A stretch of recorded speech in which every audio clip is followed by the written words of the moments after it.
Finalement, la famille, ce qu'on voulait vraiment pour nos 30 ans, c'était montrer notre volonté de rester connecté avec la base de notre métier. Soit premièrement, l'approvisionnement, la qualité des produits, mais aussi le dévouement de nos producteurs. Puis deuxièmement, le talent puis la créativité des gens avec qui on travaille à tous les jours, de nos employés. Puis l'interaction de ces deux aspects-là, ça représente vraiment bien c'est quoi le Laurier Raphaël aujourd'hui, après 30 ans d'existence.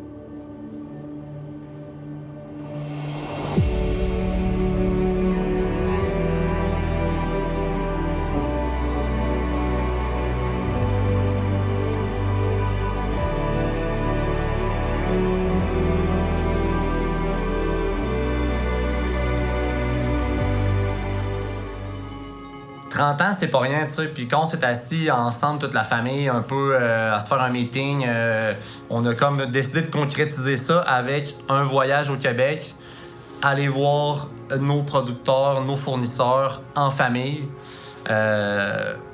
pour finalement mettre nos valeurs de l'avant, tu sais, nos valeurs de partage, d'amitié. L'idée de notre journée à Charlevoix, c'était d'aller chercher des produits. Finalement, c'était une petite chasse au trésor. On avait besoin de canards, de foie gras, de fromage parce que on voulait remercier, récompenser nos employés pour tout le bon travail qu'ils font pour nous au quotidien, les remercier de nous supporter et puis de se donner corps et âme pour l'entreprise. Donc, on voulait leur préparer un souper sur le bord du fleuve, à la ferme des Quatre Temps, faire un petit truc vraiment super pour cette soirée-là.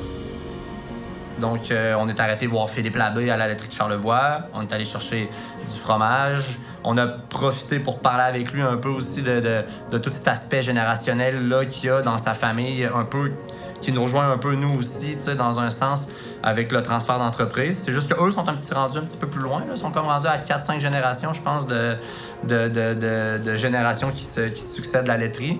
C'est comme si les Labbé, il y avait plusieurs générations d'avance sur nous niveau transfert d'entreprise. Fait que dans le fond, pour nous, c'est comme un peu un idéal à atteindre, tu sais. C'est comme si nos enfants à nous prenaient la relève, puis que leurs enfants aussi leur prenaient à leur tour après, là, tu sais. C'est quand même assez cool.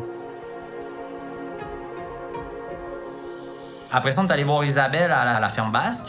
Isabelle, là, qui est une ancienne employée qui a travaillé ici là, il y a une vingtaine d'années plutôt, je devrais dire, qui aujourd'hui fait un foie gras qui est absolument délicieux, des produits de canard qui sont fabuleux.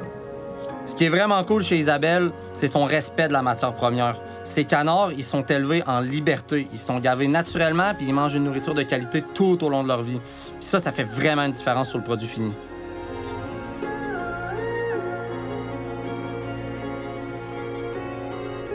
Isabelle était chef de rang au restaurant il y a à peu près une vingtaine d'années. Elle est restée une grande amie à Daniel puis Suzanne.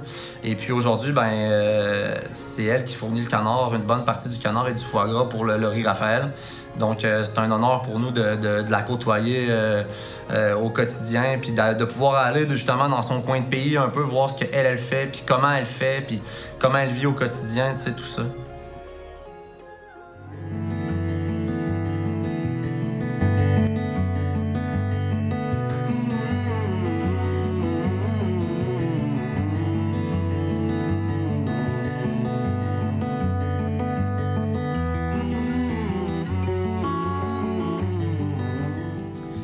Ce que j'aime beaucoup de la ferme des Quatre Temps, c'est un peu leur vision par rapport à l'agriculture, par rapport à l'élevage. Si on prend par exemple l'agneau de Julian, c'est un produit qui est 100% nourri à l'herbe. C'est formidable. Puis quand tu regardes un peu ça aujourd'hui dans l'industrie, avec les techniques d'agriculture moderne et tout, les gens prennent plus ou moins le temps, même dans des produits biologiques, de laisser juste les animaux vivre, aller, puis voir le produit que ça va donner. Puis ça, c'est le fun, puis c'est important à venir. Puis la ferme des Quatre Temps, c'est un peu des pionniers à ce niveau-là. Dans leur méthode maraîchère aussi, ils sont très impliqués, ils font les choses comme il faut, ils font les choses bien, c'est des produits bio, ils font attention à l'énergie. Finalement, ça fait la différence au bout de la ligne sur la qualité de ce qu'on met dans notre assiette, t'sais.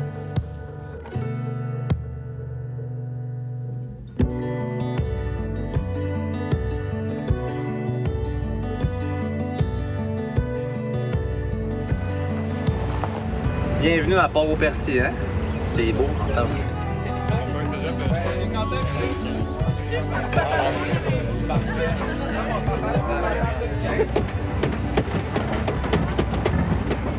Bonjour!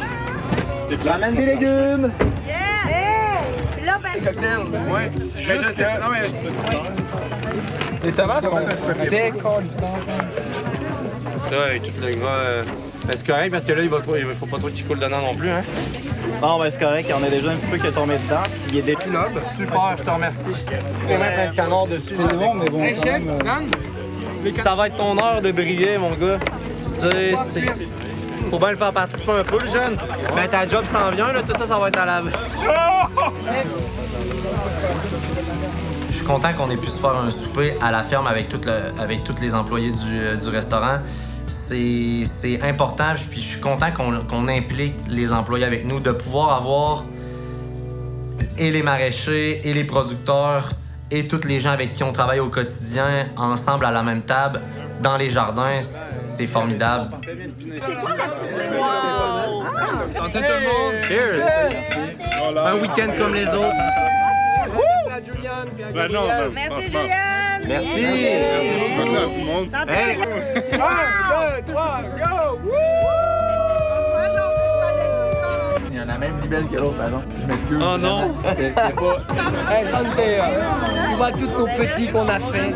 C'est tous nos petits. C'est tous nos enfants. Yes, la gueule!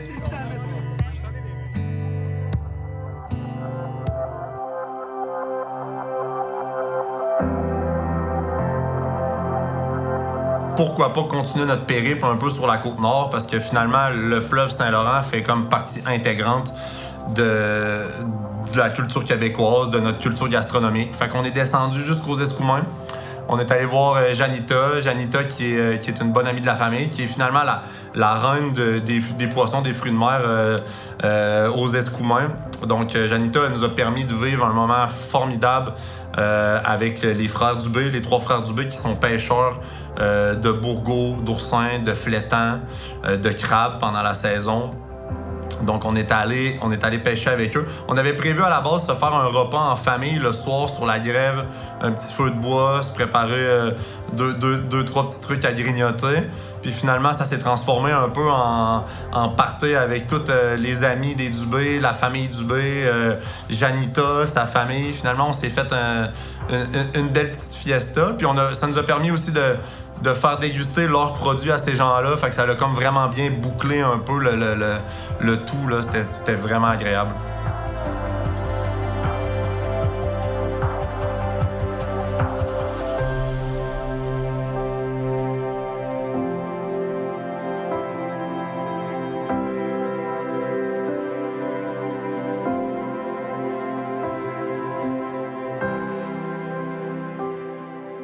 Présentement, il y a beaucoup d'enjeux d'approvisionnement en lien avec les produits du Saint-Laurent.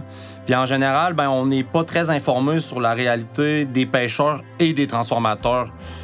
Donc, ça devient compliqué de trouver des solutions. T'sais, on s'est dit que peut-être en se rendant sur place, on pourrait mieux comprendre leur réalité, puis peut-être un jour faire évoluer les choses.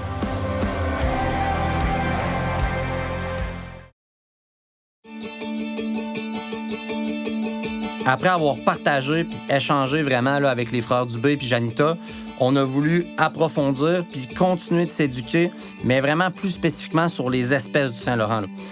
Fait qu'on s'est dit jamais 203, on traverse à Sainte-Anne-des-Monts de l'autre côté et on s'en va voir des gens avec qui on travaille depuis des années, les gens d'Exploramer, Fourchette Bleue, qui mettent de l'avant des pêches éco-responsables, des produits qui sont disponibles dans le fleuve, qui sont en bonne quantité qu'on peut utiliser. Et puis, par la même occasion, on a eu la chance de pouvoir se refaire finalement le petit repas en famille qu'on n'a pas eu l'occasion de faire la première soirée finalement aux Escoumins. Donc, ça a vraiment fait du bien de prendre un moment avec Daniel, Laurie, Suzanne pour cuisiner un peu. J'ai pu donner 2-3 trucs à Dan là, sur ses techniques de cuisine. Puis non, c'était vraiment le fun. Puis c'est quelque chose qu'on fait moins souvent avec la famille aujourd'hui, tout ça. Prendre le temps de juste de cuisiner, d'avoir du plaisir ensemble. de s'aimer, de rire, de triper. Ça a vraiment fait du bien, puis je pense que ça va même nous motiver pour la suite des choses.